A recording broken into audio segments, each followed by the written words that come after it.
Welcome to ColeSoft's cXDC class. My name is Dave Cole. I am President of ColeSoft Marketing and Chief Architect for cXDC.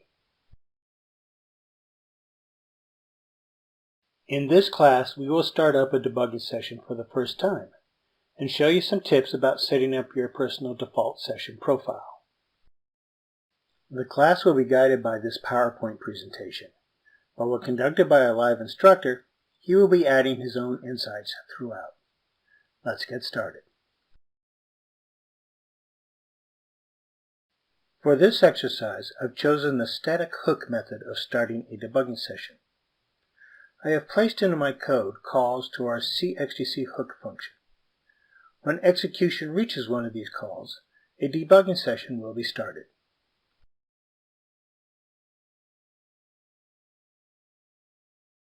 Here is the JCL I'll be using to run the debugging session. It has all the DD cards that the program needs, plus one that is helpful to cXDC.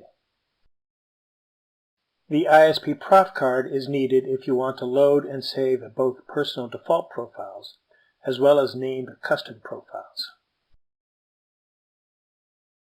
So let's submit this job and get this going.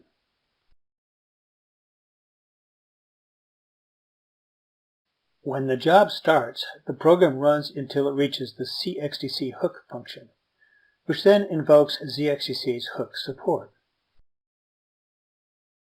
That guy finds XDC proper and makes it the newest ABAN recovery routine. And then it sets a trap as CD hook's return point back to the C program.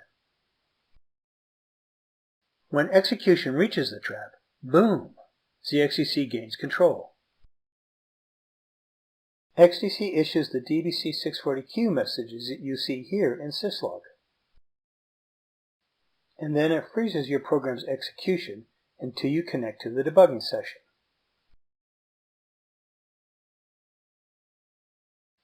To connect to the debugging session, get into ISPF and navigate to cXDC's startup panel. Our installation guide recommends that the panel be installed as =D. But of course, your mileage may vary. Now there are a lot of fields on the startup panel, but most of them can be ignored. The only ones that matter are these.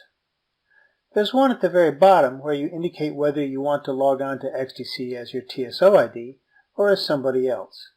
You would want to say yes to this for all but rare occasions. And the other field is about cXDC's name. Generally, that would be XDC. But sometimes it might be named something else. And that's it. Everything else applies to debugging programs running in TSO. And that's not what we're doing here, so they can be ignored. All that's left is to select option 3 and press enter, which takes you to the job selection menu. This lists all the pending debugging sessions that security rules permit you to access.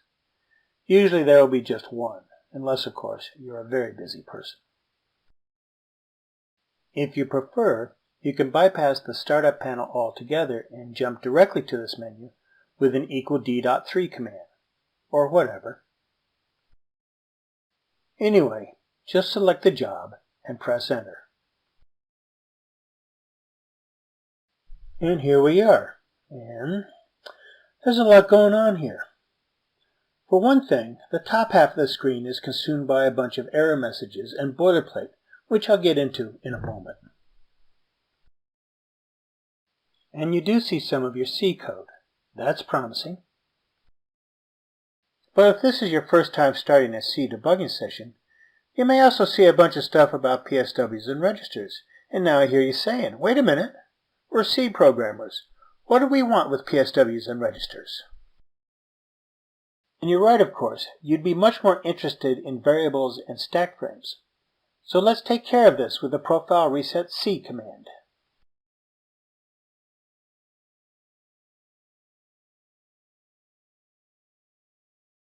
There we go.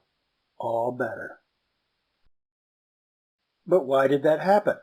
Why didn't cXDC just automatically load a C relevant profile? Well, Take a look here. These messages indicate that you have not yet created your own personal default session profile. So cXDC fell back to using a hard-coded factory reset profile. And guess what?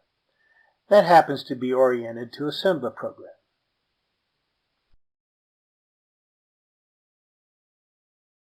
So now we have a more C-appropriate session profile. But to keep this mistake from happening again, we need to harden it. The profile save XDC command does that.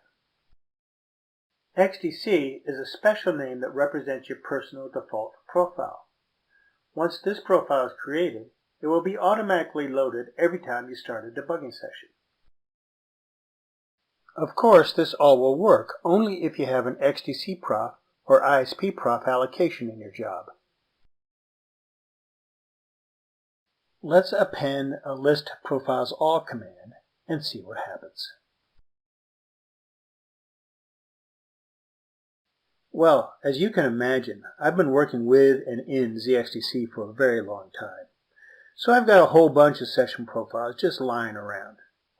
But the one we just now created, and that's currently active, is highlighted at the top.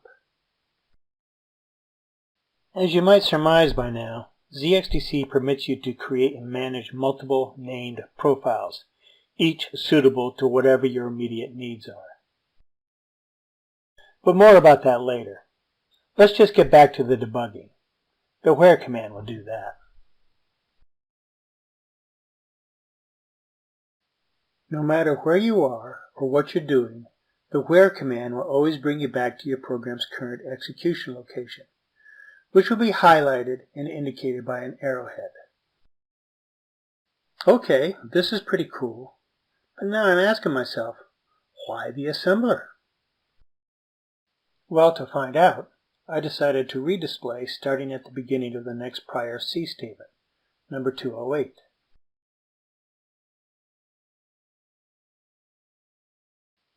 Ah, now I see. This is the machine language the C compiler generated for the XDC hook call. Normally, cXDC does not show the machine code when the next instruction pointer points to the first machine instruction underlying a C statement. But when it points to an embedded machine instruction, cXDC will display the whole lot. But no worries, a simple step command will move us along to the start of statement number 209.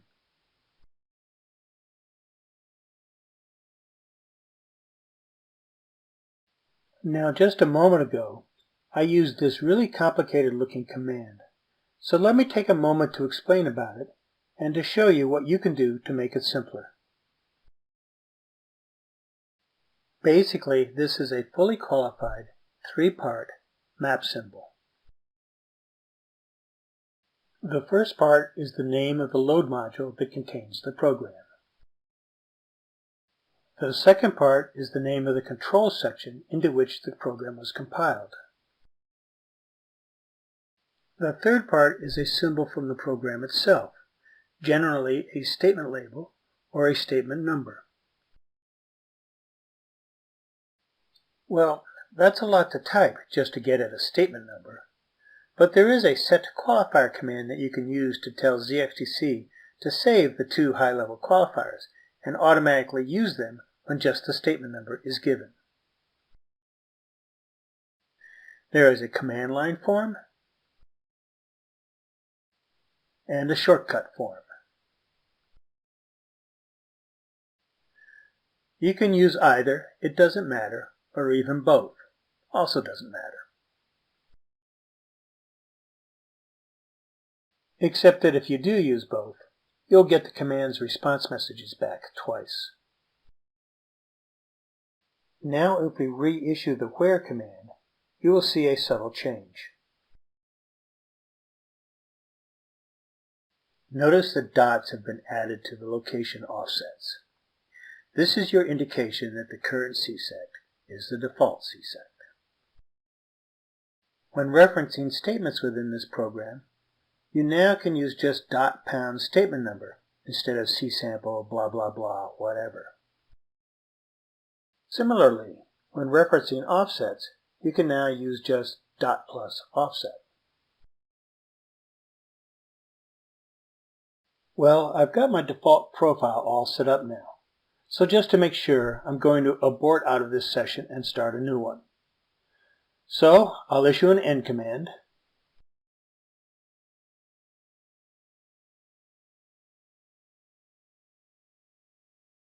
And cXDC asks if you're really sure you want to do this.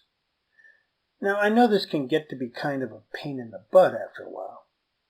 But the reason I implemented this was this. There are subdisplays in cXDC that also use the end command to get out of. And I got tired of hitting PF3 just one too many times and blowing away my entire session. So now this happens instead. But if you don't need second chances, and answering this query gets tiring after a while, you can use PF4 instead. Anyway, to actually end the debugging session, just say yes. Okay, the debugging session has ended. The program has aborted, with an OC1 in this case. This is normal. More about this in a moment. We have been disconnected, and we are about to be returned to ISPF. By the way, cXDC has built-in help for all of its numbered messages. As long as I'm here, let me take a moment to briefly go over various things you can do to pause, end, or continue your debugging session. We've just seen what the end command does. It terminates your program and disconnects you from the debugging session. If instead you wanted to let your program run, you could have used the go command. That resumes your program but keeps you connected to the session. But your keyboard locks until one or another of the following happen. Your program abends again. Your program reaches a trap. Your program completes execution. If your keyboard remains locked for too long, you can use the attention key to unlock it and display some choices for what you can do. You can forward the attention signal to cXDC in the batch in an attempt to get it to interrupt your program's execution. You can just leave your program alone and disconnect from the session. Your program will continue running. Or you can ask that the attention signal be ignored and return to keyboard lock. If you want to disconnect from the debugging session and just leave it frozen until you get back to it, the disconnect command will do that.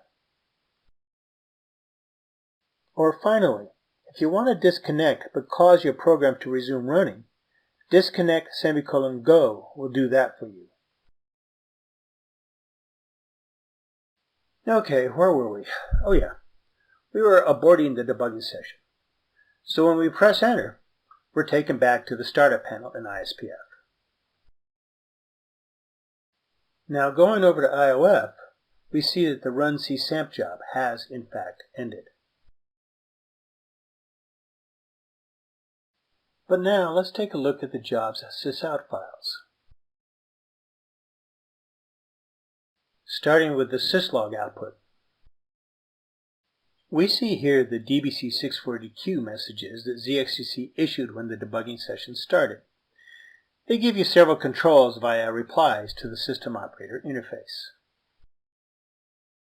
Reply C will abort the debugging session without having to connect to it first. Reply Go will unfreeze your program and let it start running, again without having to connect to the debugging session first. Reply WTOR will cause your debugging session to devolve down to a real primitive interface where cXDC displays its messages using WTOs and you issue commands by replying to WTORs. This is a nasty interface. You don't want to do it. And replying reshow simply redisplays these DBC640Q messages. Normally, you'd just not want to bother with these replies. In fact, the WTOR itself is deleted as soon as you connect to your debugging session. Also shown is the fact that we aborted the debugging session, resulting in the program abending with an OC1. Why an OC1, you ask? Well, you need to remember that cXDC implements its traps using 00 opcodes. There isn't, and according to IBM, there never will be, any machine instruction where 00 is a legal opcode. So when your program attempts to execute the 00 opcode, the hardware complains by raising a code 1 program check interrupt code. This leads to the Recovery Termination Manager attempting to abend your program with a 0C1 abend code.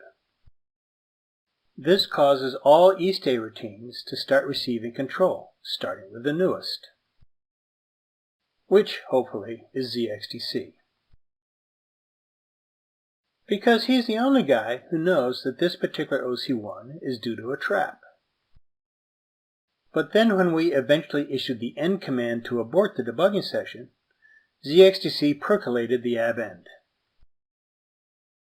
That means that the next older eStay routine gets a whack at it. In the LEC debugging case, that next older eStay belongs to LE. But LE has no idea that this OC1 is supposed to be a trap. To him, it's just an OC1. So he issues some informational messages and percolates the abend too. When no more eStays remain, the program finally terminates with an OC1.